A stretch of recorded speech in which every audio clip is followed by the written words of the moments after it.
Let's talk about tools that estate planning lawyers use to avoid probate. Probably the number one planning tool to avoid probate is a revocable living trust. It is commonly used to avoid probate, to distribute assets upon somebody's death. It relies on the proper creation and management of the assets and of that trust, and following the death of the trustor, the person who created the trust, somebody called a successor trustee needs to step in and properly administer the trust. It is a very useful planning tool to avoid probate. Just keep in mind, it's not simple. Typically, it needs help by an attorney, an estate planning lawyer, to make sure that it's done correctly and administered correctly so that the outcome is what was intended. There are other tools that are far simpler. If you have an IRA, a 401k, or a life insurance policy, you're familiar with what's called a beneficiary designation form. That is a form that you fill out to direct where that asset goes on your death. It is a very simple process. On your death, automatically, well, not quite automatically, the person to whom you've directed that asset needs to go fill out a form from that financial institution and prove that you've died with a death certificate. Through that process, which is very simple, they will receive the asset and no probate is required. Other ways to avoid probate are to put somebody on your asset as a joint owner. We see this a lot with bank accounts, joint tenancy with right of survivorship. It might be a simple planning tool, but it comes with some problems that you should be aware of. Let's say you put your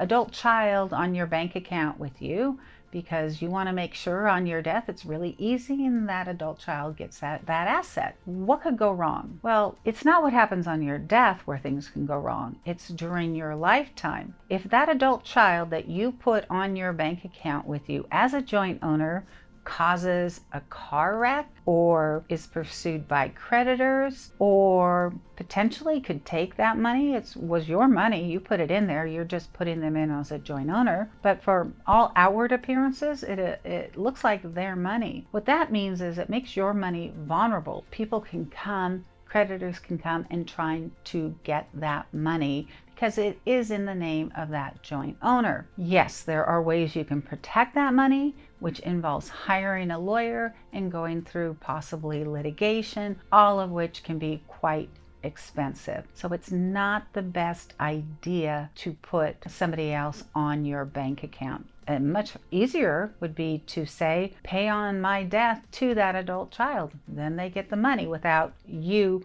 putting your assets at risk during your lifetime. There are reasons also not to put somebody on as a joint owner of an asset. Let's say you want to put your child on as a joint owner of your home because you've heard, rightfully so, that real estate is one of the main reasons that an estate must go through probate. So you say, well, I'm going to avoid that. I'm going to put my child on title with me. If you do that, the problem isn't that the child doesn't get the asset on your death. They do, assuming you set it up joint tenants with right of survivorship. The problem is that the adult child, when they inherit, don't inherit that in an advantageous tax way. Let me explain what I'm talking about.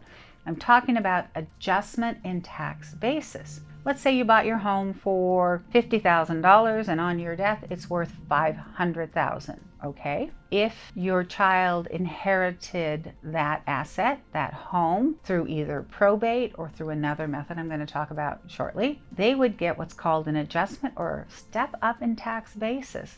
So they don't get the basis at $50,000, it's worth $500,000.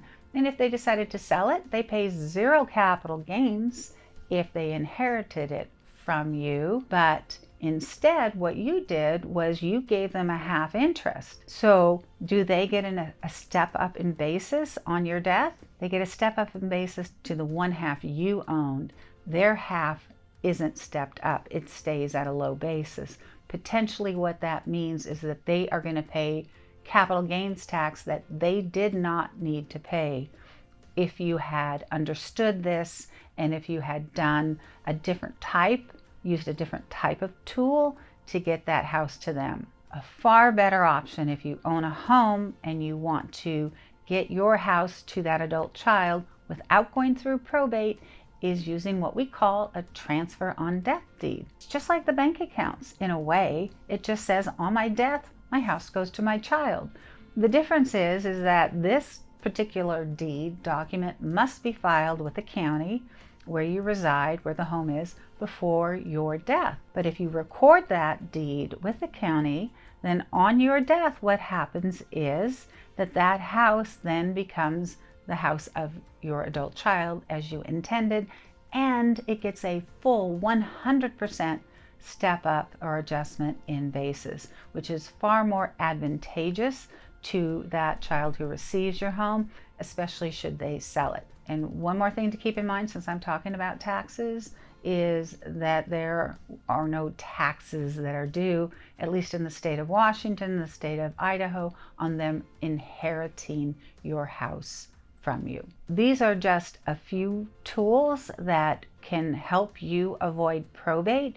We often use them as part of an estate plan. One of the things I want to make sure I share with you is even if we set up an estate plan to avoid probate through just those tools, I'm not talking about a revocable living trust, I'm talking about a transfer on death deed, pay on death, etc. We will still do a will as a backup.